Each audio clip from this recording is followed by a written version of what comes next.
Bom, pessoal, nós estamos aqui para o nosso primeiro episódio, ou a primeira entrevista, né? De uma limitação aí, inúmera, com o nosso primeiro convidado, e que eu estou realmente muito feliz de ele ter aceitado o nosso convite. É uma pessoa que eu considero demais dentro do fisiculturismo, como profissional e como atleta. Eu me apresento aqui como um treinador, um professor e um fisiculturista, estando em competição ou não, pretendo já competir. Mas a gente trouxe aqui o Alan Inácio, porque além de eu conhecer ele desde pequenininho, desde quando ele entrou no esporte, já se evidenciando no meio do fisiculturismo e depois indo para a área da nutrição e ampliando todo esse trabalho, cuidando hoje aí de uma galera infinita aí, geral. E a gente quer trazer aqui do Alan especificidade em aquela pessoa que treina forte, quer mudar o corpo, mas ele quer saúde ao mesmo tempo e garantir resultados. O que o Alan tem para acrescentar para a gente, essa é a nossa ideia. Boa tarde, Alan. Boa tarde, Maurício. Muito obrigado pelo convite. Boa tarde aí a todo mundo que nos assistem. Agradeço também esse convite, cara. Um imenso prazer estar aqui com ti, poder fazer parte desse primeiro episódio aí do podcast. E espero poder agregar para todo mundo da melhor maneira possível, como o Maurício falou, né, Maurício? Voltando aí para a área da longevidade também, mas com performance, né? Como que eu faço para chegar num shape com uma performance máxima, ainda tendo saúde, conseguindo ser longevo, né? Eu falo que quando a gente pensa em esporte, a gente pensa no jogo do longo prazo, não é só o curto prazo, né? A gente quer performance para longo prazo, né, Maurício? Igual você está aí hoje treinando ainda, né? Já participou de muitas competições que a gente vai falar um pouquinho sobre isso, trazer um pouco também de história pessoal, que é legal, né, pessoal? Perfeito. Trazer um pouco da experiência e também da parte pessoal nossa no fisiculturismo. Aí. Perfeito. E é sobre isso que eu queria começar conversando, Alan. Gostaria que você se apresentasse melhor para todos nós. Do que eu vi em você, o seu irmão começou com a gente na ProShape inicial, na Independência, aqui em Taubaté, uma grande academia, que marcou história e marca a história até hoje. Por isso que a gente colocou o canal com esse nome. E a nossa ideia é trazer pessoas que viveram aquele tempo e vivem até hoje. E o Alan não deixa de ser um fruto disso. O irmão dele treinou muito, treina até hoje. E o Alan começou pequenininho, vi ele em outras academias, já começou competindo, já vi ele, fiquei impressionado de ver como ele iniciou e como ele chegou. Ele vai falar bastante sobre isso. E quando ele se aprimorou na nutrição, é onde ele trouxe toda uma ciência do alimento, todo realmente um profissionalismo, não só a parte prática e resultado, mas agora um profissionalismo dentro da nutrição. E a gente vai explorar ao máximo ele aqui sobre tudo que ele pensa a respeito da alimentação para resultados extremos e, ao mesmo tempo, a saúde. Alan, conta pra gente uma breve história sua, como você entrou no fisiculturismo, como que você escolheu a nutrição, como que você se vê hoje dentro dessa nutrição como um fisiculturista, qual é toda a sua visão a respeito disso? Perfeito, Maurício. Comecei ali no fisiculturismo, na verdade, eu brinco que o fisiculturismo e a nutrição acabaram me escolhendo, né? Porque, como você sabe um pouquinho da minha história, eu trabalhava com a minha família na loja de veículos ali, e ao longo desse caminho, desde os meus 14 para 15 anos, tinha um histórico ali de sobrepeso para obesidade, foi onde eu que me deparei primeiro ponto com a nutrição, com a alimentação, né? Vendo Ronnie Coleman ali, né? Arnold, e nisso eu fui aplicando, né? Entrei na academia com 14 anos e fui aplicando um pouco sobre a alimentação, aquele negócio que você via em fóruns, na época ainda era fóruns, né? Então fui aplicando um pouco da alimentação na minha vida pessoal e vi o quanto que aquilo foi influenciando nas minhas respostas. Lógico, dentro com treinamento junto. Na época, eu acho que foi Robão o nome dele ainda, acho que ele era, não sei se ele... tá com a gente até hoje. Robão, né? Ele me dava dicas, eu via ele comendo pratadas, cara, gigantes de macarrão com frango. E aí pegou aquele negócio da academia, comecei a pegar gosto e fui aplicando um pouco do que é a alimentação na minha vida. E aí a nutrição foi entrar muito lá na frente, cara. Foi entrar ali com os meus 20 e poucos anos, basicamente. Comecei a trabalhar na loja com 16. Com uns 17 anos já tinha um físico bem acima da média. Então foi 3 anos sair de sobrepeso, obesidade para um corpo novo também, né? Para um corpo bem acima da média. Quando começou a entrar na nutrição na minha vida, entrou também praticamente quase junto o fisiculturismo. Porque eu fui evoluindo, as pessoas começavam a me perguntar o que você faz, o que você come, como que é seu treino, sabe aquela coisa... E nisso eu fui estudando cada vez mais. Então chegou um ponto que eu ficava na loja, mas em vez de trabalhar corretamente na loja, eu estava mais estudando fisiculturismo e treinando, fazendo 3 horas de treino por dia. E até que chegou na Fênix, o Elvis ficou pegando no meu pé, vamos treinar, o Matheus Donati, vamos competir, o Matheus Donati também, cara, eu consigo te pôr, eu treino, vamos lá competir comigo, não precisa, não pagar nada e tal. Quero pôr você num palco. E aí foi quando começou a entrar o fisiculturismo, aí me classifiquei para o brasileiro e tudo mais, na Class 2 da NABA, né? Acho que tem a NABA até hoje aí. Então, isso foi um pouco da minha história ali, né? Foi entrando, e a nutrição entrou como um hobby. Eu falo que a nutrição me escolheu porque ela foi um hobby. A nutrição não era a minha primeira escolha. Para mim, eu esperava que eu ia ficar na loja da minha família, estava tudo encaminhado, assim como os meus irmãos, né? Que estão lá até hoje. E a nutrição mudou tanto a minha vida que eu resolvi passar isso para as pessoas. O quanto o impacto da nutrição que ela pode trazer em saúde, performance, bem-estar, autoestima, mudanças de doenças, né? Então, a nutrição me curou, por que não passar isso para outras pessoas, né? Então, ela me curou desde a autoestima de um moleque com sobrepeso, obesidade, até um cara que tinha uma puta de uma autoestima, que estava ajudando outras pessoas, dava muita dica na academia, até que muita gente falou, cara, por que você não vai fazer isso? Vai estudar um pouquinho. Eu falei, vou estudar por hobby, vamos aprender mais, por que não, né? E o meu primeiro ano da faculdade, acho que eu fui um dos melhores da turma. Entrei com aquele brilho no olho, estava com um pouco mais de idade também. Você aproveita um pouco mais da faculdade quando você entra muito novinho, né? Então, cara, amava bioquímica, só não gostava de filosofia. Hoje eu gosto, pra você ver, depois de mais velho, depois dos 30, eu gosto muito. Mas, no geral, eu falo que por isso que eu acabei saindo da loja e entrando no mundo da nutrição, porque ela me impactou e posso impactar muitas pessoas através dela. Eu te conheci pequenininho, né? Não acompanhei seu sobrepeso. E já a segunda visão sua já foi em forma, já era saradão, na academia do Elvis mesmo, me apresentaram para você. E eu falei, pô, conheço desde pequenininho e tal. Foi a primeira conversa e depois, logo depois já vi você em palco, competição, um resultado absurdo. E depois disso veio a notícia de você ter entrado para a nutrição, né? Perfeito. E eu acredito que como eu entrei no esporte e você entrou no esporte, foi por esse complexo, esse problema, porém, em posições totalmente adversas. Eu era muito magrelo. Então, cara, eu não ganhava corpo, eu era magrelo. Eu tive um problema uma vez, eu namorava uma menina, com 14 anos, 15 anos, né?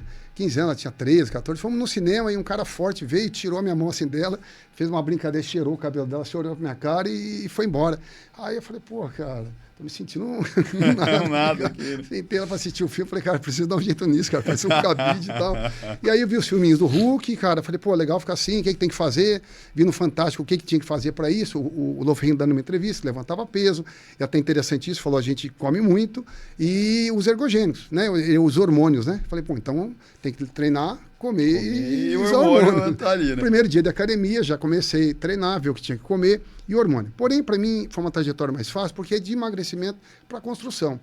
Você talvez tenha começado na mesma linha, porém, no outro lado, que é muito mais difícil, né? Não é só ganhar massa muscular, ganhar massa muscular e também tirar gordura, né? Então, acredito que foi muito mais penoso para você, precisou de muito mais de informação, muito mais de estudo, para você chegar à conclusão em como ficar realmente grande, ficar bem e, ao mesmo tempo, emagrecer. A gente fez um curso junto, você deu um curso, eu fui como convidado, em que a gente chegou na definição entre você, nutricionista, um médico e eu como professor, de que todo o resultado inicia na academia, se completa na alimentação e os ergogênicos são, ou reposição, o que seja, seria um terceiro passo disso e não o primeiro. Seria essa ordem, basicamente. E aí eu queria que você destrinchasse aí o máximo de toda a sua experiência na mudança do seu corpo com relação à alimentação. Quais foram as primeiras estratégias usadas? Quais são as estratégias mais difíceis? Ou o que você se depara com maior dificuldade hoje, focando na pessoa que quer resultado extremo do fisiculturismo e a saúde? O que você mais usa dentro da individualidade? O que você pensa de tudo isso, desse mundo na nutrição, dentro do esporte e fisiculturismo? Perfeito, Maurício. Concordo plenamente com o que você falou ali, né? A gente tem que seguir, até falando em fisiologia, primeiro você tem que gerar um dano no músculo, né? Que é o treino, para que depois você gere um reparo, que é a alimentação, né? Então tem dano, reparo, para depois você pensar no terceiro mundo, que eu falo que é a cereja no topo do bolo, porque sem a base a gente não adianta nada eu usar uma testosterona ou, enfim, outros hormônios. Se o meu treino é fraco, se eu não tenho uma periodização de treino, se eu não como proteína de maneira adequada, você pode até ter um resultado submáximo, abdicando de muita saúde para ter um resultado submáximo. Né? Então, se for para pensar no uso de ergogênicos, no uso de hormônios, que seja sendo bem feito. Né? Porque vai gastar eixo, vai gastar saúde. A gente sabe dos efeitos colaterais que existem como todo medicamento, desde um paracetamol até uma oxandrolona, até uma testosterona. Tudo existe efeito colateral. Alan, eu falo isso por mim, como um atleta que busca também alimentação, precisa dela. fui atendido por você montou uma dieta, eu estou há 6 meses tentando começar. Devagar e sempre, consistência. Hoje eu postei sobre isso de uma paciente. Que não é, a consistência, daqui vamos lá fazer, não é uma luta até para começar. É uma luta diária. Se fosse fácil, não estaria aumentando a obesidade. Então a gente vai, mas eu pelo menos sei aonde é o 100%. 100% é isso aqui, uma hora eu chego nisso, né? Queria que você compartilhasse com todos sobre isso. E eu queria, assim, a sua visão sobre, dentro dessa área, fisiculturismo, quando o pessoal te procura, ele quer saúde ao mesmo tempo, mas quer resultado extremo. Como que são mais usadas as alimentações em termos de carboidrato, proteína e gordura? Como isso é comumente usado, nas individualidades, como isso tudo muda, a importância de cada macronutriente na sua visão? Perfeito, Maurício. Então, vou trazer um pouquinho, você tinha perguntado anteriormente ali, como você fez, né? Porque o meu caminho foi o inverso do teu. Eu sou um biotipo bem do endomorfo. Né? O que é o endomorfo? Explicando aqui um pouquinho pro pessoal. O endomorfo é aquela pessoa que eu até tenho facilidade para ganho de músculo, eu tenho as estruturas largas, né? O osso grande, mas eu ganho gordura com muita facilidade. Foi o que me levou, então era mais fortinho, mas era gordinho. Até certo ponto chegou a ser mais obeso mesmo.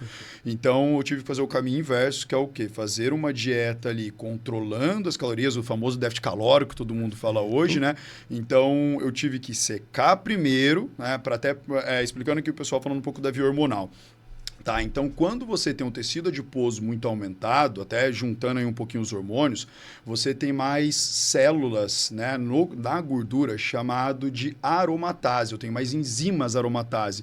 Então, imagine um gordinho usando testosterona, tá? Ele vai ter uma alta conversão dessa testosterona para estradiol. Então, tem chance de você ter ginecomastia, mais acne, você não vai ter o efeito máximo dessa testosterona. Então, quer usar hormônios, vamos linkar um pouco as coisas aqui, você tem que secar primeiro, tem que fazer a base, treino bem feito, seca primeiro, daí você pensa, talvez, no uso de hormônio, né? Então, esse caminho inverso, para mim, ele foi mais longo do que o teu, né, Maurício? Que é só, voltou aqui, preciso ganhar. Então, eu tive que secar, e aí como que eu controlei os macros, né? Primeiramente, eu tive que controlar um pouco meus carboidratos, que eu vinha de bolacha recheada de carboidrato extremamente refinado, fazer uma limpeza na dieta, entrar mais com comida de verdade, batata doce, arroz. Então, essa primeira quebra de carboidratos extremamente refinados para carboidratos mais complexos, legal, já me deu uma limpeza na dieta. Aumentar a proteína, hoje não, onde muita gente peca é no consumo proteico, não sei se não é com você aí, Maurício, você pergunta como proteína no almoço e no jantar, ou só no almoço. Não, comecei a fracionar minha proteína ao longo do dia, então proteína em todas as refeições, isso é essencial. Tem estudos, né, Alan? Você mostrou estudos? Tem diversos estudos que... Fracionar mais a proteína. Isso, tem diversos estudos que vão comprovar, porque assim, né, a proteína é um macronutriente, a gente falou dos 3 macros, carboidrato, proteína e gordura, é o macronutriente que mais vai emagrecer. Por que ele mais vai emagrecer? É o macronutriente que mais gera gasto energético do corpo para metabolizá-lo. Eu tenho que transformar a proteína em aminoácidos. Existe uma coisa, cada alimento ele tem um fator TEF, que é Thermogenic Effect of Food, que é o quê? O aumento da termogenese corporal através do aumento do consumo proteico. Então, logo eu melhoro a minha parte metabólica. Fora o poder de saciedade da proteína. Né? Quando eu consumo proteína, logo eu tenho muito mais saciedade. Eu até falo isso, eu uso de exemplo para os pacientes. Eu falo assim, come 2 pães com manteiga, agora come um pão francês sem miolo e põe 3 ovos lá dentro e fala que você vai ficar com fome. Você não vai ter saciedade por muito mais tempo. Então, a alimentação ela é muito mais adequação, é muito mais você melhorar a qualidade adequada do que sair tirando. Aí é onde as pessoas têm muita dificuldade de comer. Então, amigo, então, ao invés de você comer 2 pães com manteiga e café com leite e açúcar, vamos tirar um dos pães, tira um miolo ali para tirar um pouco mais do carbo ainda. Vamos colocar 3 ovos dentro, com um fiozinho de azeite. Eu diminuí drasticamente o carboidrato, subi a proteína, coloquei gordura de boa qualidade, coloquei colina do ovo, que vai melhorar a parte neurológica. Enfim, essas adequações que eu fui fazendo na minha alimentação, mas sim, eu tive que fazer um caminho do déficit calórico, então se eu gastava lá, fiz lá minhas continhas, estudei lá, hoje tem calculadora, eu tive que fazer na mão. Eu gastava ali 2.000, fiz uma dieta de 1.500, era mais moleque, gastava pouco, né? Então, sequei primeiro, aí eu falei, bati ali meus 10% de gordura, falei, agora acho que comecei a ficar muito magro, que eu criei um complexo também, isso é legal de falar, Maurício, acho que você vai falar muito da sua parte de, que às vezes chega no ponto que você acha que você tá pequeno, mas você já tá grande.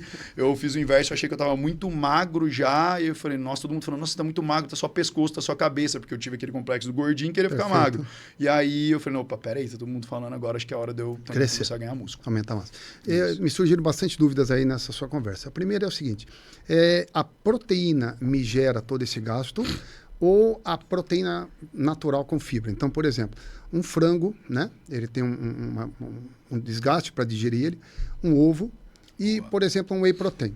Os três, por ser proteína, têm esse mesmo valor ou, por ele ser mais natural, ele tem um trabalho maior? Existe essa diferença ou não existe? Existe uma diferença, mas quando a gente fala proteína, meio que é proteína. O que muda é um pouco a velocidade de absorção, né?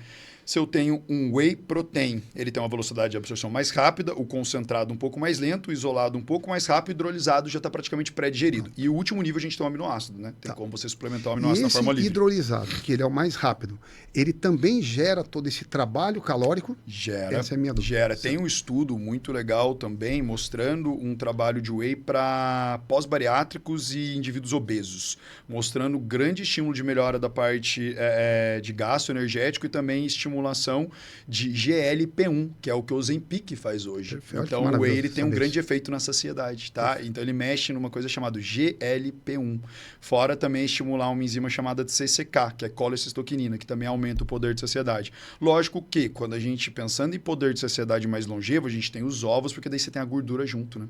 E ele é uma proteína de lenta absorção. Então, o ovo também tem uma questão de dar bastante saciedade. Mas as proteínas, em geral, elas têm um efeito de melhorar a questão da GLP-1. O whey, se a gente entrar mais a fundo ainda, também tem o estímulo do mTOR, porque o whey é rico em leucina, né? Que aumenta a sinalização para a síntese proteica. Olha aí, perfeito. Ótimas dicas aí para todo mundo. Legal. A minha pergunta ainda dentro desse assunto de macronutrientes é como você gera a importância desses macronutrientes? A proteína como o mais importante, o carboidrato e depois a gordura, ou o carboidrato seria o mais importante e vice-versa? Cara, que no geral, como você define isso? Que pergunta muito boa, né? Eu até falei do biotipo endomorfo. Então vamos pensar um pouco, falar um pouco em biotipos, né? Se eu pegar um indivíduo, Maurício, tu falou Maurício, eu era um fósforo, né? Um palito de fósforo ali, era magrinho, muito magrinho. Provavelmente, né, talvez você tinha um biotipo mais ectomorfo ou um ectomeso, muitas pessoas confundem entre isso, né, porque existe essa mescla também, não tem ectomorfo puro, endomorfo puro, você pode ter uma mescla, né, por exemplo, um ectomorfo, um mesomorfo. Então vamos lá, se eu pego o Maurício muito magrinho, eu vou com certeza priorizar carboidrato. Tá. Com certeza o carboidrato vai ser minha chave.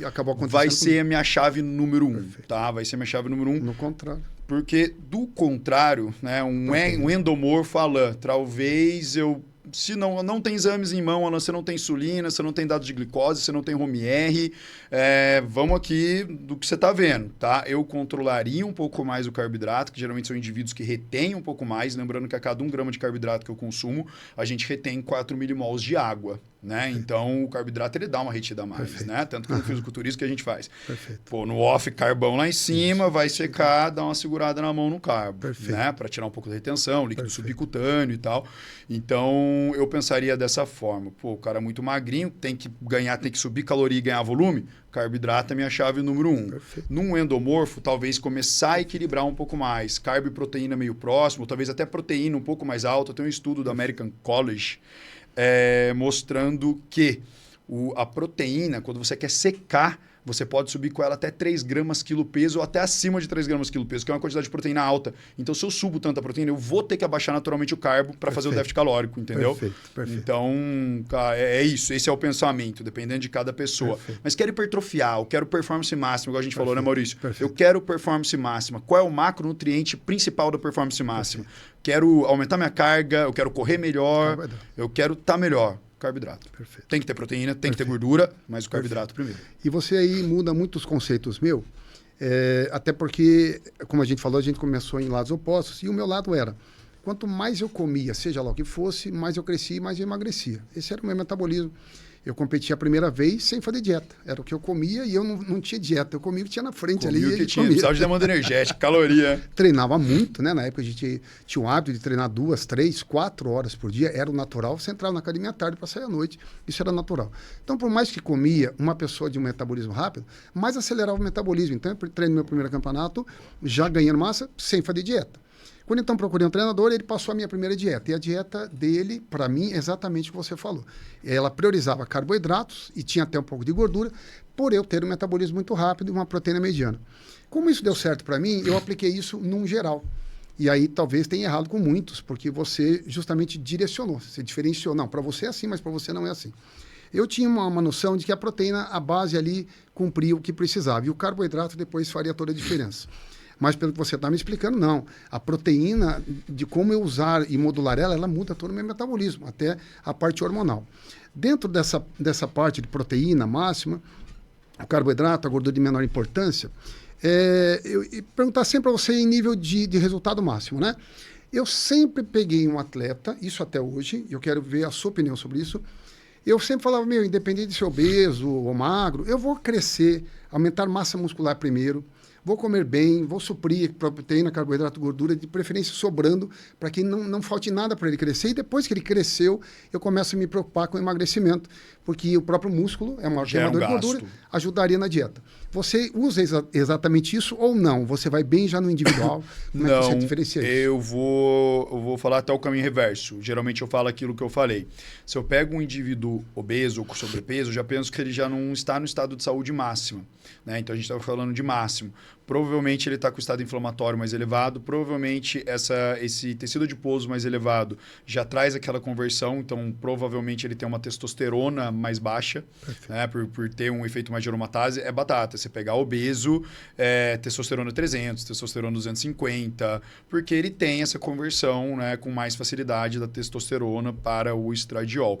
Então eu prefiro trabalhar primeiro, dar uma secada ou trabalhar com a recomposição corporal, que a gente chama de recomposição. Fala, vou focar um pouquinho aqui em te secar primeiro, não vou abdicar de você ganhar massa muscular, então aço no treino, mas eu vou te dar um déficit calórico, vou subir um pouco a sua proteína em todas as suas refeições. Perfeito. Então vamos focar em hipertrofiar, mas eu quero ser secando. Perfeito. Aí chegou num percentual de gordura ali legal, ou fazendo o ciclo, já tô aqui 3, 4 meses, 5 meses uma dieta de déficit, o cara tá secando, mas eu notei que ele não tá secando tanto mais. Aí eu volto a subir carboidrato e falo, então agora nesses 2, 3 meses a gente vai focar em hipertrofiar, depois se sobrar uma gordurinha eu volto a dissecar, até para não ficar sempre no mesmo estímulo, né?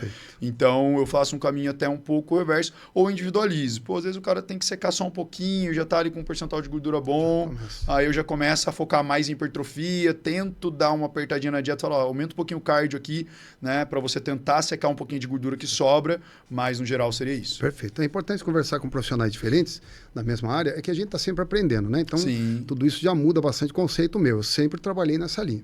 Vamos ganhar músculo primeiro, depois com o músculo a gente perde gordura. Mas isso, eu consigo até resultados extremos, mas aí foge do foco saúde extrema. Exato. Então a pessoa já está obesa, eu ponho mais massa muscular, como mais e tal. Mais peso, mais débito, né? Estou debilitando a saúde. Então está saindo da linha e é onde a gente vai aprendendo com outros profissionais a como manter esse resultado extremo, mas priorizando saúde. Então a primeira dica aí seria começar pelo inverso. Eu primeiro organizo meu corpo, aí eu falo tanto de treinamento para mim, a minha alimentação para a minha saúde e a hormonização para a minha saúde em primeiro lugar. A partir desse ponto, meu corpo vai se equilibrar, as gorduras vão estar no nível normal, a musculatura normal, e aí sim eu posso pisar fundo no ganho de massa e tudo mais. Perfeito, perfeito. Até por que eu prefiro isso? Por uma questão de autoestima, estética, bem-estar também. Às vezes a pessoa ela já parte de um ponto que ela já não está sentindo tão legal, você põe mais músculo, ótimo, ele vai sentir melhor, mais denso, mais volumoso, mas ao mesmo tempo, se ele já está com sobrepeso, já está com uma gordura, você vai gerar mais débito. Lembrando que o coração é um músculo, quanto mais peso, mais chance de hipertensão, mais chance de débito cardíaco. Perfeito. Então tem que pensar nisso também, né? Esse é um fator. São dúvidas que vão surgindo e a gente, na conversa com profissionais, a gente acaba mudando a nossa conduta, né? Eu converso sempre muito sobre treinamento e principalmente alimentação com Carol Martins. Carol Martins foi minha primeira atleta assim, a se despontar feminina, né? Sem ergogênico, entrou arrebentando, até hoje está arrebentando e tal. E a gente discute muito todos os assuntos, né? O carboidrato, na nossa geração anterior, a gente tinha medo de gorduras e sabia que o carboidrato era o bom. Tirava tudo. Hoje inverteu, né? Hoje o pessoal não tem tanto medo das gorduras boas, abacate, gema e tal, e tem mais medo dos carboidratos. Então eu fico tentando convencer ela a comer mais carboidrato e ela fica tentando me convencer. O que tem que ser menos. Vamos achar um meio termo. Eu gosto muito disso, do meio termo. Sinceramente, eu acho que é o conceito que a galera vem também errando um pouco a mão, às vezes até por profissionais ficarem pregando dieta cetogênica o tempo todo, low carb explodiu muito. E pô, ainda o carboidrato, ele é um grande maestro. Perfeito. Né? Até Pivô da parte da metabólica. Lembra lá atrás, que a gordura queima na chama do carboidrato? Perfeito. Porque se eu quero performar, se eu quero bioquímica básica, se eu quero performance, eu tenho que ter carboidrato. É mimimi. Performa com cetogênica. Você pega qualquer guideline, qualquer literatura, o carboidrato é 4 gramas quilo peso, 5 gramas quilo peso. Tem atletas de crossfit consumindo de 8 a 10 gramas quilo peso de carboidrato. É um nível absurdo de carboidrato. Você não vai ver um atleta de ponta competir ou fazer alguma coisa com o carboidrato zerado ou extremamente baixo. Então, eu acho que eu ainda partilho do seu conceito que a gordura é um macro que ela não deve ser temido, lembrando que ela faz transporte de membrana também, né? Vitamina lipossolúveis depende de gordura, A, D, E, K. Produção de hormônios é dependente de colesterol. Então, tem que ter gordura, mas lembrando que a gordura é um alimento mais denso, mais calórico. Por isso que no fisiculturismo a galera tinha medo da gordura, né? Exatamente. Pô, posso comer muito carbo, muita proteína, mas a gordura é calórica. E é um conceito errado. Até estava conversando com o Russi também, que é um outro treinador, a gente, o colesterol dele estava um pouquinho alterado. Aí eu conversei com ele e falei, Russi, cara, mas ele falou um pouco da dieta pra mim, eu falei, mas e aí, cara, sua gordura não comia nada de gordura na dieta. Aí o colesterol tava ruim. Por quê? Lembrando que gordura melhora o colesterol, melhora o perfil lipídico, né? Um abacate, um azeite. Então tem que ter gordura na dieta, mas controlado, porque ela é calórica. Se eu quero emagrecer, tem que tomar cuidado. Perfeito. Eu acompanhei lá do passado uma história, por exemplo, em que todos os atletas eram 60 carboidrato, 30 proteína, 10 gordura, era a base. Aí um ou outro arriscava fazer diferente, mas a grande base era isso, subia ou baixava a caloria. E já nessa época o Santarém entrava, pessoal, cuidado com a baixa ingestão de gordura. Ela é saudável. O atleta, mas me dá físico, eu quero físico. Fala, mas se você não cuidar da saúde, não vou ter esse físico por muito tempo. Né? O ideal é que você tenha o físico e por muito tempo. Então, a importância aí, você vê que mudam realmente os conceitos, a importância da gordura para a saúde, né? A importância do não carboidrato tão baixo para a saúde, para a performance. Eu lembro de literatura também do passado, comparando a performance de atletas usando mais carboidratos e outros usando mais gordura e, naturalmente, o carboidrato foi na frente, até porque é uma regra lógica e bioquímica, né? O nosso corpo usa como fonte de energia prioritariamente a glicose, depois a gordura e, por último, a proteína. Ele dá preferência nesses três, né? Então, eu vou me render muito mais. Uma questão que eu discuti com a Carol, e a gente não chegou num ponto comum, talvez você ajude a gente. A gente estava dizendo assim, a diferença, a gente sabe que a proteína é que vai formar músculo. O carboidrato vai encher esse músculo. E a gordura, em termos de músculo, ela não participa em nada, a não ser na saúde e na energia. Mas a proteína forma e o carboidrato enche, os dois fazem aparecer essa musculatura. Num atleta natural, onde a intensidade do treino dele ela é sempre menor, porque ele não tem o impulso da ergogênio, aquela agressividade natural dele. Então, por mais que ele treine no máximo dele, se ele treinar ergogenizado, ele treina mais. Ele tem uma síntese proteica aumentada quando ele usa estímulos hormonais e o natural tem uma síntese proteica menor. Aí a minha pergunta para você, em qual dos dois grupos você aumentaria e qual dos dois grupos você diminuiria a proteína, pensando nessa diferença? Vamos lá. Em ambos os grupos, ainda é aquilo que você falou. Pô, Alan, eu vou esquecer da gordura? Não, porque principalmente para o natural, né, o hormonizado um pouco menos, mas para o natural ele precisa da gordura para produzir hormônios. Perfeito. Então já me preocuparia um pouco mais com a gordura. Para o hormonizado, para melhorar o colesterol, lembrando que testosterona, oxandrolona, todos os ergogênicos, o que eles fazem? Sobe colesterol ruim LDL, diminui colesterol bom HDL. Então, peraí, amigo, vamos fazer um cardiozinho, vamos tentar fazer aqui, come seu abacatezinho, come seu azeite para controlar esse colesterol. Agora, falando um conceito, Alan, proteína para hormonizado e proteína para não hormonizado são diferentes? Nem tanto. Tá? Eu até poderia pensar que o hormonizado, ele poderia consumir até um pouco menos de proteína, porque ele vai, o que acontece? Ele tem mais síntese. Então, não precisaria aumentar tanto essa proteína ali. Ela vai ter muita diferença entre um e outro? Não. Tá? Eu manteria a proteína muito parecida para os dois, até porque a gente não tem estudo falando, hormonizado precisa de mais proteína do que não hormonizado. Perfeito. Não tem, tá? E você sabe que na discussão nossa da Carol ela foi para a sua linha. Então a gente vai sempre aprendendo ali, né? Lembrando que até que no meu caso, eu consegui resultados extremos comigo e com atletas. Porém, a saúde ficou um pouco de lado, por vários motivos. O primeiro, eu falo, não foi por usar ergogênicos, não foi esse o erro, nem a quantidade, não foi nada diferente do que se usa numa normalidade. Mas o meu erro foram vários. Eu posso dizer que eu tenho um problema genético chamado fator 5 de Leiden, onde eu faço trombo com facilidade. Então, eu usando hoje um trombolítico, um antitrombolítico, eu não tenho problema nenhum, nunca mais tive. E ali eu aumentava o problema da trombose com os ergogênicos, mas não só com ele. Eu também desequilibrava minhas gorduras, porque eu fazia exatamente o que você está me falando. Eu fazia uma alimentação zero gordura, 70% da dieta era carboidrato e 30% proteína. Eu só ia mudando as ordens e quando eu abaixava o carboidrato, a gordura entrava só para bater caloria. Só para fechar. Mas ela entrava sem função nenhuma. E o que aconteceu comigo? Eu nunca tive colesterol alto. Eu sempre tive colesterol bom baixo. Então tá aí alguns erros. Se eu tivesse usado um pouco mais de gordura, se eu já tivesse me medicado de maneira correta, com a intervenção de um médico, talvez eu estaria hoje aí no nível que os meus amigos estão até hoje competindo. Se eu tivesse cuidado um pouquinho mais da saúde e às vezes em pequenos detalhes, eu poderia estar competindo até hoje. E essa é a nossa ideia de trazer você com a gente. Eu queria saber a sua opinião sobre a importância real e o que você acha realmente importante na parte de suplementação em geral, sabendo que o treinamento, a alimentação são vitais, mas a suplementação ela é vital, ela é importante, ela não é importante, vale a pena investir, não vale a pena investir, o que você realmente gosta de trabalhar, o que você acredita que seria desperdício, qual é a sua opinião sobre suplementação em geral? Perfeito, Maurício. Vamos falar em algumas 2 a 3 suplementos básicos, ou até que a gente tem hoje de guidelines comprovadamente para performance, já que a gente está falando de performance máxima. Creatina, gosto muito de trabalhar para aumento de força, aumento de potência.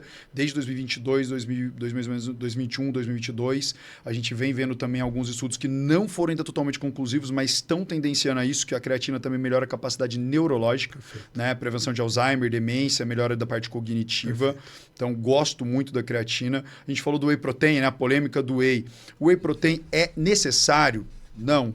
Porque frango também fornece proteína, ovo também fornece proteína. Mas o whey protein ele pode ser um facilitador para a gente bater a proteína da dieta, logo que muita gente vem deficiente no consumo proteico. Perfeito. Então, pô, no meio da tarde você não consegue comer porque você está trabalhando e tal, você consegue tomar um whey protein às vezes com facilidade. Então, é um whey protein que tem estudos, tem né, boa viabilidade de uso. Perfeito. E aí depois a gente tem a cafeína e a beta-alanina. A cafeína a gente sabe que ela se liga no receptor de adenosina no cérebro, atenuando fadiga, dor e cansaço. Então, perfeito, ela pode melhorar a performance. Perfeito. Tem mais 2 suplementos que eu não uso tanto, que é o nitrato, o bicarbonato. Perfeito. A gente tem esses 5 suplementos comprovadamente bons para performance, que vale o dinheiro. Perfeito. De resto, não tem ainda comprovações científicas finais. Perfeito. Tem derribose, são coisas que pode ser que gaste o dinheiro à toa. Falando em performance, BCA. A gente tem BCA, hoje BCA já não faz sentido gastar com BCA. Até o próprio whey tem BCA, ovo tem BCA, frango tem BCA. Por exemplo, 100 gramas de frango tem 4 gramas de BCA. Perfeito. Se eu distribuo proteína em todas as refeições, por que eu vou gastar com BCA? Perfeito. Então, a dieta está bem feita, não tem por que usar BCA. Perfeito. Né? E aí, foi essa a minha pergunta. Porque eu vejo muitos profissionais da área indicando, olha, o magnésio, se não usar magnésio, o magnésio faz isso, faz aquilo e tal. Pelo que você está me falando, eu acredito exatamente como você diz e creio também que magnésio, qualquer outro suplemento, talvez seja importante para aquele atleta. Para aquela pessoa, mas não num geral, não é isso? Então, boa colocação, Maurício. Isso que eu falei, a gente falou do ponto de vista de performance, tá? Eu falei 5 suplementos que estão no guideline para atletas de performance. Se eu não me engano, também está no COI, no Comitê Olímpico, esses suplementos, tá? Quando a gente fala de saúde, aí a gente tem outros suplementos que são muito bons, que a gente pode até quase generalizar para a população. Perfeito. A curcumina tem uma ação de proteção, ela é um antioxidante, ela é um anti-inflamatório, ela ajuda também na prevenção de câncer, que é a cúrcuma, tá? Ela faz uma proteção articular. Hoje tem vários remédios, vários suplementos que tem o colágeno tipo 2 e a cúrcuma para proteção articular, porque ela é potentíssimo anti-inflamatório, pode ser interessante para o atleta que treina pesado.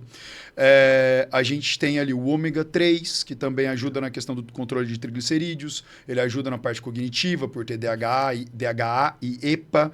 Tá? Então, são suplementos, sim. O próprio magnésio, é que você tem muitas formas de magnésio. Tem magnésio de malato, tem magnésio trionato. O que você quer? Você quer melhora da musculatura? Eu vou usar um magnésio de malato, porque ela melhora a contração muscular, ela melhora aquela disposição. Perfeito. Eu quero melhora cognitiva, o magnésio trionato. Então, tem vários tipos de magnésio. Mas o magnésio, sim, é um ótimo suplemento para a saúde, mas não é para todo mundo. Não depende de um atleta que não vai precisar de um magnésio.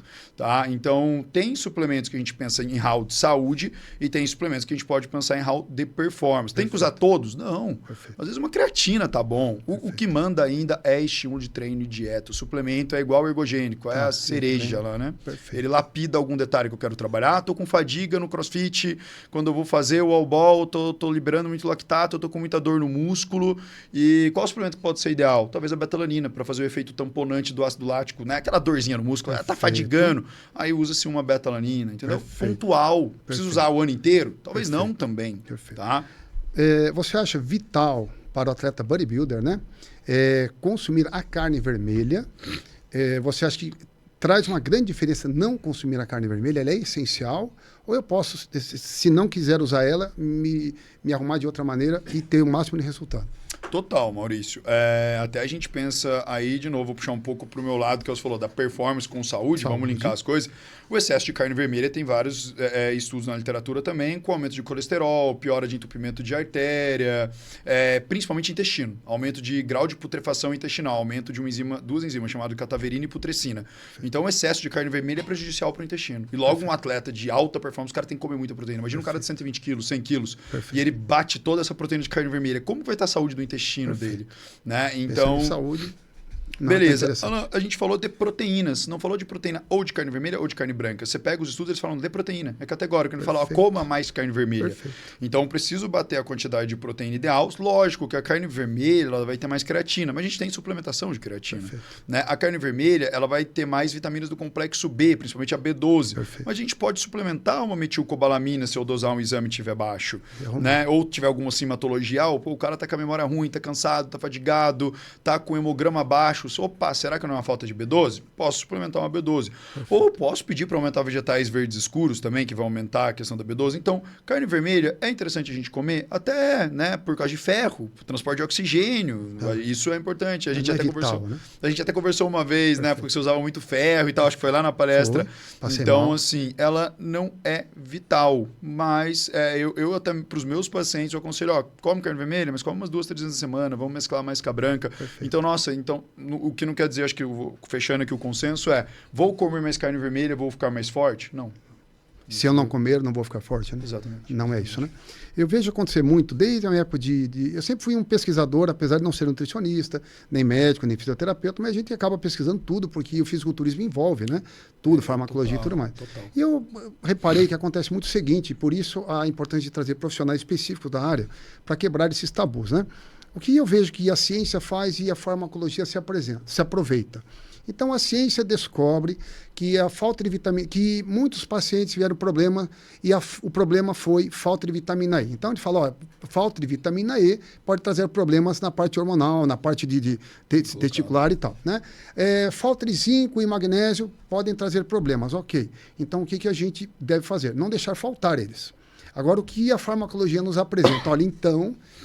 Tome 1000 de zinco que a sua testosterona vai lá. Sobe zinco, magnésio, de vitamina E que vai acontecer tudo. E a gente vê que não é bem assim. A gente tem que se preocupar em não deixar faltar, mas muitos nutrientes não é proporcional. Então, quanto mais eu tomo, mais resultado eu tenho? Não. Como também não é dos ergogênicos, a gente sabe também que não funciona assim, e trazendo para as vitaminas. Então, a farmacologia tem isso. Dentro disso, eu queria saber a sua opinião é o seguinte, ainda em performance, fala-se muito lá de maca peruana, tríbulos terrestres, que mais se usa aí? Ioimbina e tal, na importância para aumentar a testosterona. Eu queria que você, dentro dessa visão de performance, resultado, eles têm algum que realmente tem uma relevância, tem uma importância. Quanto mais usar de algum deles é melhor ou nada a ver. O que você fala dos suplementos em geral focados para o aumento de testosterona? Tudo que você disse faz total sentido, né, Maurício? O excesso na farmacologia hoje a gente sabe que é ruim. Por exemplo, o zinco em excesso ele é tóxico, ele pode dar vários problemas gastrointestinais. Vitamina E é uma vitamina lipossolúvel que pode se depositar. Também em excesso ela é tóxica, mas sim, ela mexe ali na parte de aumento de produção de testosterona. É né? Muito comum, às vezes, usar 400 UI, 600 UI. Você via hoje o consenso a gente usa 200, 400. E também a forma de absorção muda muito. Você vai usar mix de tocoferóis, você vai usar alfa-tocoferol, você vai usar vitamina E na forma pura, a mesma coisa da B12, né? Eu posso suplementar cianocobalamina, que é a forma não tão ativa, ou a metilcobalamina, que é a melhor forma de absorção. Então, isso vai fazer um pouquinho de diferença também no que eu quero trabalhar. Mas o excesso é um risco, sim, né? Independente disso. Você falou também da parte hormonal, que eu achei bem legal. É né? efetivo, realmente. Quanto mais, melhor, não necessariamente só também. Essa né? matemática, né? Então eu tomaria bastante cuidado dentro desse ponto de vista. Voltando nessa pergunta mesmo, o que você fala, por exemplo, do tribulus terrestre com marca peruana? Perdão. Ele realmente muda esse sistema ou é paliativo? Vamos falar dos fitoterápicos, né? Aí sai de vitamina, tá? Isso. Então eles são fitoterápicos. Lembrando que todo fitoterápico ele tem mais grau de toxicidade ainda, tá? Porque são plantas, até pra gente... Você tem que ter, por exemplo, ou uma pós-graduação, ou no caso... natural, você tem, então, né? Não é esse raciocínio. por exemplo, é mais fácil às vezes você ter um problema com fito até do que com uma vitamina, entendeu? A vitamina do complexo B, ela é hidrossolúvel, o corpo vai mandar embora. Agora, um fito não, porque não é seu. Perfeito. Vitamina, entendeu? Não entra naturalmente. Perfeito. Porque, por exemplo, vitamina E entra na alimentação, vitamina C entra na alimentação, vitamina do complexo B entra na alimentação. O fito não. O fito você produz ele? Não. Então tem que tomar cuidado na dose. Porque ele é mais tóxico ainda, principalmente para o fígado, tá? Falando de maca peruana, tem alguns estudos legais para mulheres, melhorando um pouco a libido, melhorando um pouco a disposição. Vou ficar mais forte com isso? Difícil. Não, difícil. Tá?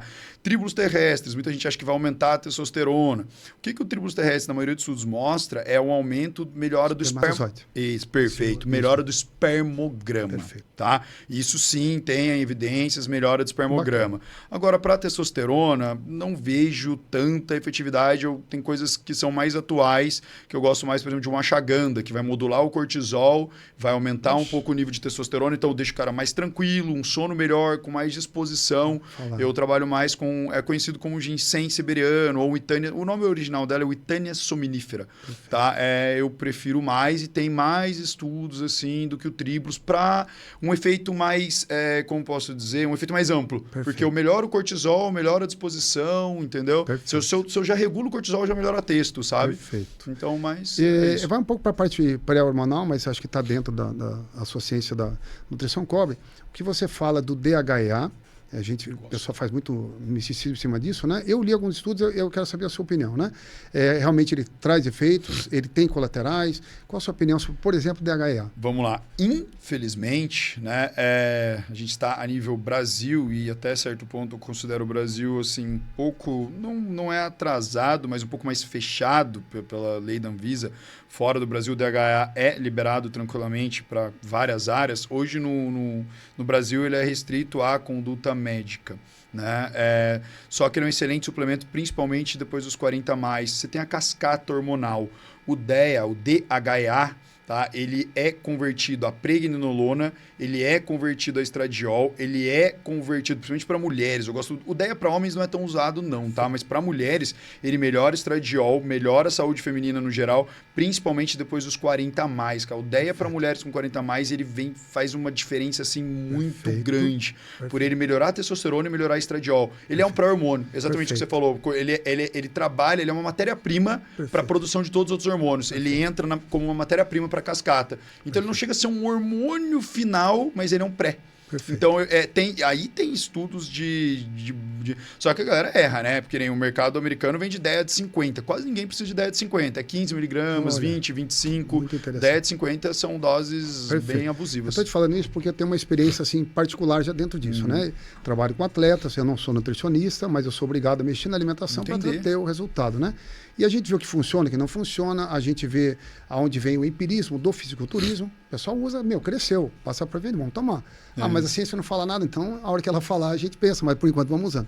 E a gente viu que o DHEA logo no começo, no fisiculturismo, não servia para nada nos homens, não acontecia nada, o pessoal tomava, não sentia nada. E as mulheres tinham muito resultado. Perfeito. Então hoje eu indico para algumas atletas que não vão competir porque a competição pega como doping. Então a atleta quer ser natural, ela não vai competir, eu indico que use. Porém, que ela reveja todo o sistema hormonal, toda a saúde, para ir pensar em alguma coisa que se eu colocar no momento errado, a pessoa está com um problema hormonal ali, por exemplo. Eu já vou colocando pré-hormônio, hormônio que seja. Então eu falo, o DHEA, na minha visão, ele é um suplemento de grande importância para as mulheres, eu vejo o resultado prático. Em alguns casos reclamaram de voz, começar a mexer com o cabelo e tal. Eu falei, cara, para hoje, amanhã não está mais no corpo, está 0 a 0, não é uma coisa que vai ficar ali. Então eu recomendo, porém eu falo, olha, primeiro veja como é que está sua parte hormonal, seu médico, o que ele fala e tudo mais, e eu nunca falo, olha, tome DHEA. Eu falo, pergunta para o seu médico sobre DHA, porque eu acho interessante para você. Assim, foi o que eu falei. Como ele é meio que um suplemento, assim, infelizmente a gente não pode prescrevê-lo, né, nos vias finais. Mas ele é tranquilo até certo ponto, mas é sempre bom dar uma olhadinha na taxa hormonal, por exemplo, por quê? Igual você falou ali agora, às vezes a mulher reclamou de queda de cabelo e tal. Se você já tiver com estradiol, a mulher já está com estradiol bom, já está com estradiol alto, você ficar estimulando mais ainda, às vezes pode ser que, dá uma queda de cabelo, uma dor na mama, começa, às vezes, a mama começa a ficar meio dolorida. Perfeito. Uma mulher muito nova, bombando na produção de hormônios, não tem por que você usar um DEA. Perfeito. Mas talvez uma mulher 30 a mais, principalmente a 40 a mais, já está reclamando um pouquinho da libido, já está reclamando um pouco de cansaço, a pele que já não está legal, o DEA pode entrar maravilhosamente bem. Mas assim, como eu falei, às vezes o pessoal, no fisiculturismo, é sempre o mais, né? Perfeito. Usa 50, pega o DEA de 50. Não, é 10, 15, 20. Perfeito. Não é o DEA de 50. Perfeito. Então, eu gosto muito, né? A gente falou de alguns amigos médicos e tal, tem médico que já fala, o DEA não serve pra muita coisa, já prefere entrar com hormônio mesmo. Perfeito. Cara, como eu sou mais pra via um pouco mais natural, por que eu vou na última via se eu tenho uma via um pouco abaixo aqui, com bem menos efeito colateral, e eu posso já melhorar sem ela ir pro último passo? Perfeito. Né? Então, acho que isso é importante. Perfeito. Até porque eu aumento a longevidade se a mulher entrar numa reposição tão cedo. Perfeito. Então é melhor, né? Quanto mais tarde você precisar da reposição, melhor. Perfeito. Tá. Dentro de toda a suplementação, eu queria saber a sua opinião particular, dentro da sua experiência no esporte, principalmente dentro de estudos, a parte profissional, sobre falsificação de suplementos. Até em que ponto eu posso confiar realmente que eu estou usando aquele produto ou que eu posso estar jogando meu dinheiro fora. Que dicas você daria, o que você vivenciou nessa parte de falsificação de suplementação? Existe, né? Acho que no mundo do anabolizante pior ainda, né? Dos ergogênicos. Mas hoje em dia a gente vem vendo bastante, né? Tomaria, cara, primeiro passo, os cuidados básicos de compra em internet, né? Acho que é onde a gente está vendo o maior mundo da falsificação hoje é das compras na internet. Então, tomaria muito cuidado ali. Vou comprar no Mercado Livre que o produto X, um whey da Vitafor, a média do mercado é R$180 o pote, o cara tá me oferecendo a 90. Putz, pode ser que ele pegou numa puta de uma promoção e tal, mas, vê se ele é um vendedor do Mercado Livre ali com várias qualificações, várias vendas, ou pegar em lojas idôneas, que às vezes você vai pagar um pouco mais, mas tem uma hora que às vezes vale a pena você pegar um pouquinho mais caro para pegar um produto de verdade do que pegar o extremamente barato. Perfeito. Olhar rótulo, né? Tem uns que tem holograma, você fala assim, peraí, mas essa fabricante aqui tem holograma, essa fabricante aqui o holograma tá diferente. Então, analisar bastante essa parte de rótulo e ir para marcas locais, principalmente de compra, e marcas mais certeiras que já estão há muitos anos no mercado. Cara, eu gosto muito de Vitafor, Essential, Equalive, que são produtos mais clean label, que se você tiver alguma falsificação, você manda para eles vão averiguar ali para você se é um produto falsificado. Quais são, Alan? Eu gosto bastante de que são produtos mais clean, tá? Que a gente fala mais clean label, que a lista de rótulos ela é mais curta, a lista de ingredientes, perdão. Eu gosto bastante da Essential, da Vitafor, da Equalive, da Pura Vida, tá? Alan, mas me cita ali um custo-benefício ali. Hoje a gente tem a Dux também entrando bem forte ali no mercado também. Mas Alan, gosto de trabalhar com esses produtos, até porque a Vitafor acho que fica bem no meio do caminho ali, com um custo-benefício bom. E quando você vai indicar suplemento, que seja para o seu paciente, né, no caso, você prefere laboratório, manipular, ou prefere suplementos? Tem alguma preferência ou para você tanto faz? Para mim eu não tenho preferência, tá? Eu trabalho com os dois. É que o que acontece? Quando você vai para formulações, você vai trabalhar mais em individualidade baseada no exame. Então, vou pegar um caso. Eu tenho um paciente com vitamina B12 150 e eu tenho um paciente com vitamina B12 400. Eu quero que esse cara da 400 saia para 500, eu quero que esse aqui da 150 saia. São doses diferentes. Então, eu posso manipular doses um pouco diferentes. E se tiver mais vitaminas deficientes, eu consigo manipular dentro das vitaminas que ele precisa, em vez de eu dar um multivitamínico, que a Anvisa também é muito pequeno. As doses que a Anvisa libera de multivitamínico é muito pequeno. Perfeito. Então aí você pode entrar... Agora só está com a vitamina C baixa. Às vezes eu passo uma vitamina C lipossomada da Pura Vida, que é uma vitamina C que eu gosto. Perfeito. Então depende muito do caso. Eu gosto de ambos os produtos. Lógico que manipulação também a gente tem que tomar muito cuidado onde a gente manda, o que faz, o local, mas eu trabalho das duas vias, tá, Maurício? Então não tem esse negócio de tem mais chance de comprar falsificado na fábrica de suplemento ou na manipulação? Você acha que as diferenças são iguais, né? E o que mudaria, então, você indicar para um ou outro seria a dose, né? Dose, a adequação de dose quais eu vou dar. Então é muito difícil, até porque se eu falar, às vezes a pessoa está com vitamina B12 baixa, ácido fólico baixo, vitamina D baixa, eu posso fazer isso tudo numa fórmula só, em vez de eu ter que mandar ela comprar 3, 4 suplementos diferentes, vai ficar muito mais caro. Perfeito. Você entendeu? Então ela vai ter que comprar uma vitamina D, vai ter que comprar uma vitamina C, vai ter que comprar uma B12, vai ter que comprar um ácido fólico, eu já consigo resolver tudo ali. Perfeito. Até mesmo, às vezes, pela simatologia. Um monte de outras coisas que eu não quero. Até mesmo, exatamente, vai vir outras coisas que eu não preciso. Ou ela tem que comprar vários produtos diferentes, porque por lei, as fabricantes não podem misturar algumas coisas que na manipulação a gente pode.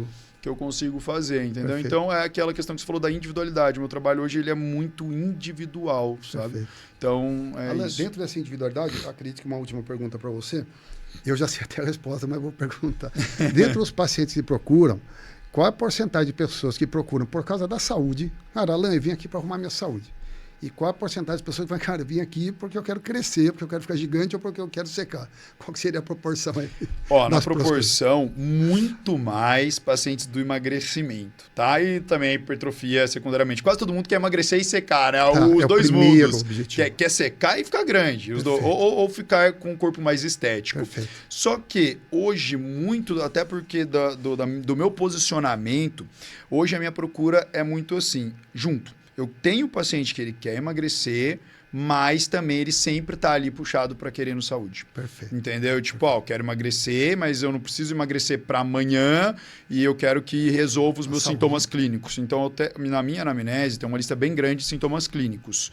Então, uma coisa que eu sempre deixo bem evidente para o paciente, eu falo, ó, a gente vai melhorar a estética, mas olha o tanto de sintoma clínico que você tem. Eu vou cuidar desses sintomas clínicos também. Ou dependendo do caso, até prioritariamente no início. Emergencial, isso aqui. Emergencial. Porque, ó, como você vai performar com todos esses sintomas clínicos? Por exemplo, você está com anemia, você está com a ferritina baixa, uma mulher com ferritina baixa. Vai dar um treino. Ferritina 10, como que você vai dar um treino? Não, ferritina 10, meu cabelo cai, eu vou treinar treino meia bomba no meio do treino, já estou cansado no meio do treino. Fala, primeiro eu vou corrigir sua ferritina, para você poder treinar de verdade. Vamos melhorar seu intestino para você absorver mais nutrientes. Aí agora eu vou focar na sua performance. Então, dependendo do caso, mas hoje a minha procura, as pessoas que me procuram, elas me procuram sim, a priori, a início por estética, mas sempre na anamnese elas respondem também que quer melhorar sintomas clínicos, quer melhorar a saúde. Então é o que a gente falou, a performance, mas com saúde. Perfeito. Sabe? E uma coisa que eu vejo nisso, Maurício, que eu acho muito legal do fisiculturismo, que acho que ambos vamos partilhar, que shape é uma coisa que a gente não compra. Cara, não compra porque o shape ele vai demonstrar muito sobre você, sobre a sua disciplina, sobre sobre o seu foco, sobre a sua força de vontade, sobre o seu esforço. Ali é o resultado final. Ali é o que vai aparecer tudo isso. E não compra. Shape a gente não compra. Você pode ter muito dinheiro, usar os melhores recursos ergogênicos, usar os melhores suplementos, mas se você não treinar, se você não comer, então vai dizer sobre o seu esforço, sobre a sua disciplina, sobre o seu foco, até sobre você. Cara. Perfeito. Entendeu? O shape não compra. Perfeito. Né? Eu acompanho um pouco disso, a gente vê em academia, trabalhei a vida inteira com pessoas de pouco recurso financeiro, a grande maior parte, né? E eles chegavam no objetivo. Dava o dia de comer o que precisava, treinar o que precisava, usar o que precisava, o mínimo pelo menos, mas com a performance, com a dedicação, com a persistência, em longo de anos chegaram lá. E pessoas com todos os recursos, cara, já compra melhor de tudo e tal, e às vezes não consegue sair do lugar, porque é o que a gente está falando aqui, é um produto final, né? Não é o inicial, né? É o reflexo de tudo. Você quer acrescentar mais alguma coisa, tudo que foi falado, Alan? Dentro dessa prioridade em buscar um físico perfeito, mas sempre focando na saúde, não esquecer a saúde. Falando, pra gente fechar, falando dessa questão de saúde, a gente abordou aqui um pouquinho antes de começar o podcast.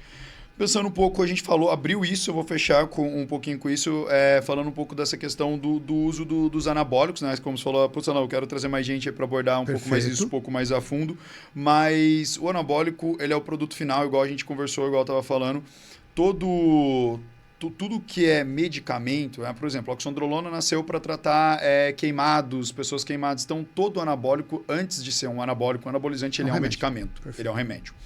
Paracetamol, se você for ler a bula, em excesso ele pode parar seu fígado. Claro. Então, todo anabolizante, ele tem efeito colateral, né? E ele vai mexer no eixo hipotalâmico, ele vai sim trazer um agravo. Não existe nunca um não agravo, né? Uma testosterona... O risco sempre está lá. O risco, na verdade, sempre está lá e sempre vai ter. Eu posso diminuí-lo, você pode amenizá-lo, mas ele sempre vai ter. tá? Por exemplo, eu usei uma testosterona. Você vai ter aumento, sim, hipertrofia cardiovascular. Pode ser gigante ou ela pode ser pequena. Perfeito. Você vai ter uma alteração de colesterol. Só que você tem meio de amenizá-los. Perfeito. Mas sempre existe o efeito colateral. Perfeito. Seja de uma oxandrolona, seja de uma testosterona, Perfeito. seja de anabólicos que a gente não conhece, como uma trembolona ou outros, Perfeito. ele sempre vai existir. Por isso que a importância de, cara, vou usar hormônio para quê? Sim. Por quê? Qual o fim que você quer daquilo? Perfeito. Você tem que pensar no fim porque você está abdicando de saúde. Perfeito. Você sempre vai abdicar de saúde quando Perfeito. você usar um hormônio. Perfeito. Igual nós nos abdicamos, né? Perfeito. Eu tive hipertensão, tive aumento de hipertrofia cardiovascular, acho que você também tem Perfeito. várias histórias Várias. tuas ali. Só que a gente tinha um final, que era o Perfeito. fisiculturismo, a gente ia subir num palco, Perfeito. tinha um porquê. Perfeito. Então, por que você vai usar? Perfeito. Tá? Até mesmo medicamentos para emagrecimento. Beleza. Pô, Alan, tem históricos de obesidade? Eu quero perder 5 quilinhos. Poxa. O Ozempic vai trazer náusea, vai trazer desconforto, vai trazer refluxo, né? Então, a gente tem que pensar... Custo-benefício. Custo-benefício. Perfeito. Então, acho que é saber o porquê que você vai fazer aquilo que sempre vai ter um efeito colateral que pode sim ser amenizado, Perfeito. né? Até muito bem controlado, Perfeito. mas todo medicamento ele tem um efeito colateral. Perfeito. Pessoal, na verdade, qualquer profissional que venha do fisiculturismo, ele obrigatoriamente vai ter que aprender sobre exercício, sobre treinamento, técnica de treinamento, ele vai ter que aprender. Senão ele não vai ser fisiculturista. Ele tem que aprender sobre alimentação e farmacologia. Isso é a base. Porém, o profissional pode se especializar em estudos, em profissionalismo realmente, alguma coisa científica realmente, em treinamento, em alimentação e farmacologia. Repetindo que qualquer fisiculturista sabe muito bem de cada uma dessas três partes, né? O Alan conhece tudo sobre ergogênico, conhece tudo sobre treinamento, sobre alimentação e sobre treinamento também. Então, se for perguntar para o Alan aqui sobre série, ele conhece tudo, como eu conheço das 3 áreas, porém você vai ter um profissional que ele pode agir junto com a ciência. Olha, mas a ciência ela fala mais isso, né? Mas empiricamente todos nós acabamos tendo que conhecer tudo isso a partir do momento que somos fisiculturistas. Eu falo que disse tudo, né, Maurício? Acho que quando você vive o fisiculturismo, a ciência ela é importante sim, ela existe sim, a gente tem que usar ela como um respaldo sim, mas quando você junta a ciência à prática... O empirismo está lá na frente. O empirismo ainda porque vamos falar qual que é o final do estudo? É o teste. Perfeito. O final do estudo não é o teste. Todo cientista ele vai lá, ou ele testa em camundongo, ou ele testa em rato, ou ele testa em humanos. O musculador faz? Todo dia ele faz um teste. Ele faz um teste, só que num N maior, então ele consegue... a gente hoje, usei comigo. Pô, um N, uma pessoa única, não dá pra você extrapolar os dados. Perfeito. Mas o fisiculturismo cara, a gente é o nosso laboratório. Perfeito. Então, você vai sim entender aquela bioquímica que você viu no livro... Na raiz do negócio, né? Então, lógico, eu não posso extrapolar dados. Funcionou para mim, vai funcionar para você, vai funcionar para todo mundo, que existem genéticas e biotipos diferentes. A gente falou de endomorfo, ectomorfo, mesomorfo. Mas, cara, o fisiculturismo, eu falo que ele me tornou o profissional que sou hoje. Tá? Se eu não tivesse que estudar tanta farmacologia, tanta coisa... Eu estudei para mim. Eu não estudei esperando passar para os outros. Mas foi útil. Porque eu estudei para mim, porque é o que você falou. No fisiculturismo, você tem que entender de farmacologia. Você tem que entender... Putz, hoje, por exemplo, na nutrição você estuda hormônio? Não. Na nutrição você estuda medicamento? Nem tanto. Tem farmacologia, mas é básica. Eu entendo tanto hoje de farmacologia porque eu fui fisiculturista. Perfeito. Entendeu? Eu entendo de treinamento. Ao máximo.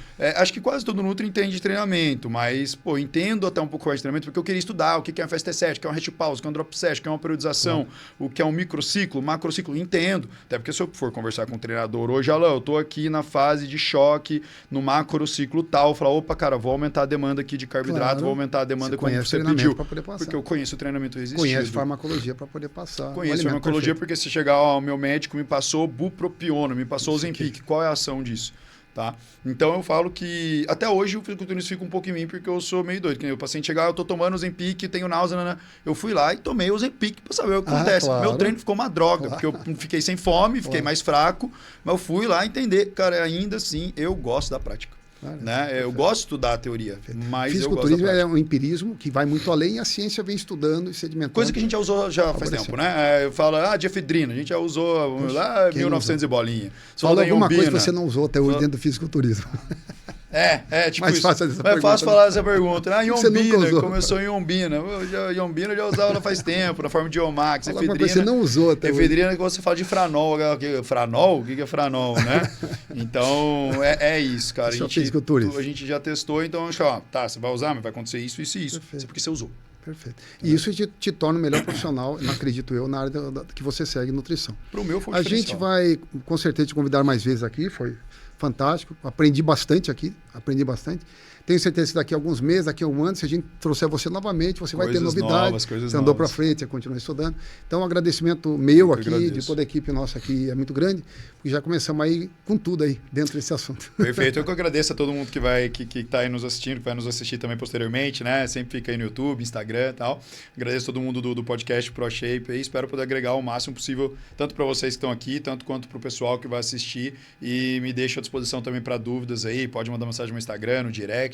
Meu Instagram, a gente migrou, né? Eu tinha um Instagram que era o Alain Inácio Nutricionista.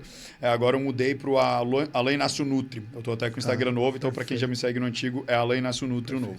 Bom, sou paciente do Alain, sigo os princípios de nutrição dele aí, estou tentando chegar lá, mas vou chegar. A gente vai aprendendo juntos, né, Maurício? Eu falo que o crescimento de obesidade, ele é crescente porque não é fácil. Se fosse fácil, não estaria todo mundo obeso. Isso aqui o Brasil é o terceiro país mais obeso do mundo, Estados Unidos. Então, assim, Alain, é fácil? Não, porque sempre. Comer é uma questão social, cultural e psicológica. Perfeito. Então, se fosse ali é o fruto fácil, final, né? Ali é o fim fácil, estava todo mundo magro. Chega e fala, meu paciente, fácil, não é?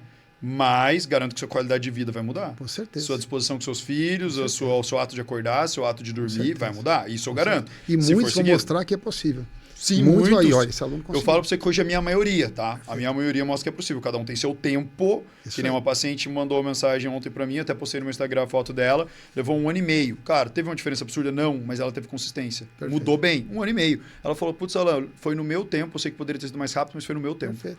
E ela chegou no produto final acontece. Bom. Então, cara, é isso, tá? Olha, não, fácil não é. Eu tenho um comentário assim, que ganhar massa muscular não é possível para todos. Tem gente que não ganha, pode usar o que quiser, treinar o que quiser. A gente vê grandes treinadores que treinaram com todo mundo e não ganharam massa muscular expressiva.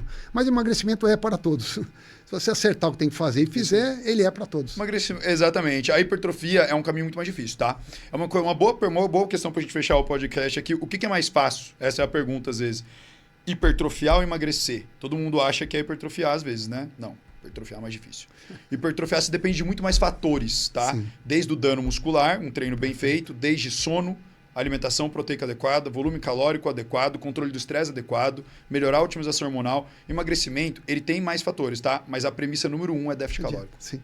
Ingesta energética. Sim. Então todo mundo pode emagrecer, mas nem todo mundo consegue hipertrofia máxima. Perfeito. E todo mundo consegue emagrecer mais com músculos, né? Então o músculo é um grande fator aí de emagrecimento. De gasto, né? O músculo gera gasto energético, né? Ele gera demanda. Vai te agregar mais valor do que qualquer outra farmacologia. É isso aí. É isso aí. Cara, que eu posso deixar aí de agregar. Mudou bastante conceito meu, Alain. Tinha muito conceito aqui que foram mudados hoje. A partir de hoje eu não penso como eu pensava. E daqui a um ano a gente vai conversar e nós vamos estar mudando os conceitos. Eu acho que tem várias vias para chegar no produto final também, viu, Maurício? Cada um tem uma vertente de trabalho. A ciência ela é ampla, vários estudos tem um monte. Mas a via tua de, vou hipertrofiar para depois secar, é uma via ainda que dá resultados também. Tem vias e métodos diferentes. Mas se a gente vai preocupar com saúde em primeiro lugar, talvez a segunda opção seria melhor. Talvez você pode vir trabalhar um pouco mais de individualidade, ou até mesmo uma pergunta para o paciente falar assim, primeiro eu prefiro te hipertrofiar, você vai ganhar mais peso, você vai ficar mais inchado, você vai ficar um pouco mais gordo, você te afetaria? Não, eu queria secar primeiro. Então também ouvir o paciente no centro, né? Ouvir ele primeiro e tentar trabalhar em prol realmente do objetivo dele, não o que eu quero interessante para ele no primeiro momento. O que é o melhor para ele. O que é o melhor, às vezes o que ele também está mais apto a fazer. É isso. Fechamos, pessoal, mais uma vez fechado. Junto aí. Obrigado pela participação. Obrigado, Maurício. Obrigado. Tem muito caminho pela frente ainda. Obrigado. Obrigado a todo mundo aí.